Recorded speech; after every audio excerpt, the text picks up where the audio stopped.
Bharatiya Janata party द्वारा विकसित भारत की संकल्प यात्रा के आयोजनों में लगातार अधिकारियों से परेशान हितग्राहियों की शिकायतें आ रही हैं।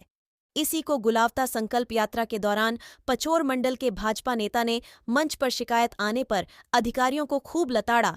जनपद पंचायत अध्यक्ष और गुलावता मंडल अध्यक्ष को भगवान की कसम देते हुए भरे मंच से अपने ही सर से साफा उतारकर फेंक दिया। कहा कि जब हमारी सरकार में इन गरीबों को दर दर भटकना पड़ रहा है और हम उसी सरकार के कार्यकर्ता हैं, तो हमें यह साफे पहनने का कोई अधिकार नहीं है। आपको बता दें कि हाल ही में संडावता में संकल्प यात्रा के दौरान ही पटवारी के पैसे लेने की शिकायत मिली थी, जिस पर भी जनपद पंचायत अध्यक्ष देवनागर ने भरे मंच से अधिकारियों को माइक पर चेतावनी दी थी। न्यूज 39 MP के लिए राजगढ़ से देवकरण नागर की खास रिपोर्ट। आपको मालूम है ये काम आपका है, मात्र 1 रुपए में उस बहन बेटी की परेशानी दूर करने का काम देश के प्रधानमंत्री मोदी जी ने किया। आपको जानकारी नहीं है या आपने जानकारी नहीं दी होगी। आपकी जो मातृशक्ति बेटी, इनको लगाओ गांव में, इनको भेजो कि इस प्रकार की योजना से ऐसा लाभ देश की सरकार, देश के प्रधानमंत्री दे रहे हैं। कितना अमूलचूल परिवर्तन इस देश के अंदर लाने का काम देश की सरकारें कर रही है।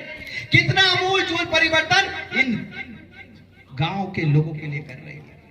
विकसित भारत कब बनेगा? विकसित भारत बनेगा जब गुलावता मंडल विकसित होगा, गुलावता ग्राम पंचायत विकसित होगी, हमारी सहारनपुर विधानसभा विकसित होगी, हमारा जिला विकसित होगा, हमारा मध्य प्रदेश विकसित होगा, तब जाकर हमारा देश विकसित होगा। क्या सारी योजनाएं भोपाल, इंदौर, गुना, ग्वालियर के लिए है? उनके लिए योजना नहीं है, वहां तो पैसे वाले लोग रहते हैं। लेकिन मेरा किसान, मेरे गरीब, मेरे दीन दुखी लोग सामने देख रहा हूं, हमारे आंखों में आंसू आ रहा है इस बात को लेकर। जनपद अध्यक्ष ने 2 बार रुमाल निकालकर आंसू पोंछे। वो मां जब आकर रोई, यहाँ पर धिक्कार है हमें, हम सरकार चला रहे, धिक्कार है हमको। यदि मां आज संतुष्ट होकर यहाँ से नहीं जाती है तो कैसी हमारी सरकार, कैसा हमारा विधायक, कैसा हमारा मंत्री और कैसा हमारा सांसद, कैसे हमारे प्रधानमंत्री, जिनकी योजनाओं के माध्यम से एक दुखी मां का हम पीड़ा नहीं हर सकते। राम जी सबरी के दुख मिटाने के लिए कितनी दूर पहुंचे थे। अध्यक्ष जी, इस मां को गोद ले लो और इसकी पीड़ा को हर लो।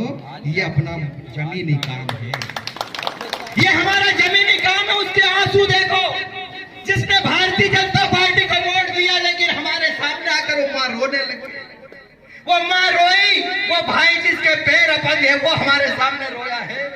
ये पिता तुल्य, हमारे दादा तुल्य व्यक्ति परेशानी लेकर हमारे बीच में आया, लेकिन आपके अधिकारियों की योजना यहाँ तक नहीं पहुंची। इसका कारण केवल आप लोग हैं। ये मेरे परिवार के लोग यदि दुखी है तो उसका सारा श्रेय आप लोगों के ऊपर जाता है। हम तो हमारे घर में बैठकर बहुत अच्छे अच्छे काम कर लेंगे, लेकिन इन लोगों की पीड़ा कौन हरेगा, इनका दुख कौन हरेगा, इनकी तकलीफ का समाधान कौन करेगा? आप लोगों का करना है। आप यहाँ बोल कर जाओ, इससे मैं संतुष्ट नहीं हूँ। जनपद अध्यक्ष जी सौगंध आपको, हनुमान जी महाराज की, मंडल अध्यक्ष जी सौगंध आपको, प्रभु श्री राम की। एक एक व्यक्ति की चिंता करने का काम आपका है। नहीं तो साफा उतार कर फेंक देंगे। हमें आपके साफे की आवश्यकता नहीं है। हम चाहते हैं हमारे लोग सब सुखी रहे, हम चाहते हैं हमारे लोग कोई समस्या में नहीं रहे। इसलिए भारतीय जनता पार्टी की सरकार है, इसलिए भारतीय जनता पार्टी की केंद्र में सरकार है और इसलिए भारतीय जनता पार्टी की प्रदेश में सरकार है। मजाक करने के लिए नहीं है। और जो अधिकारी कर्मचारी नहीं सुनता, लिस्ट बनाओ। 29 तारीख को हमारे मंत्री जी मध्य प्रदेश के यशस्वी गौतम जी टेटवाल सहारनपुर पहुंच रहे। तुरंत सूची उनके हाथ में दो, जो काम नहीं करे उनका ट्रांसफर कराकर हमारे गांव की चिंता करने का काम करें। हम धर्म और संस्कृति को जीवित करने वाले लोग हैं। हमने राम मंदिर बनाया, हम नारा लगाते हैं कि राम लला हम आएंगे, मंदिर वहीं बनाएंगे। हमने वो पूरा किया है। हम झूठ नहीं बोलते। हम एक नारा और लगाते हैं कि अभी तो पहली झांकी है,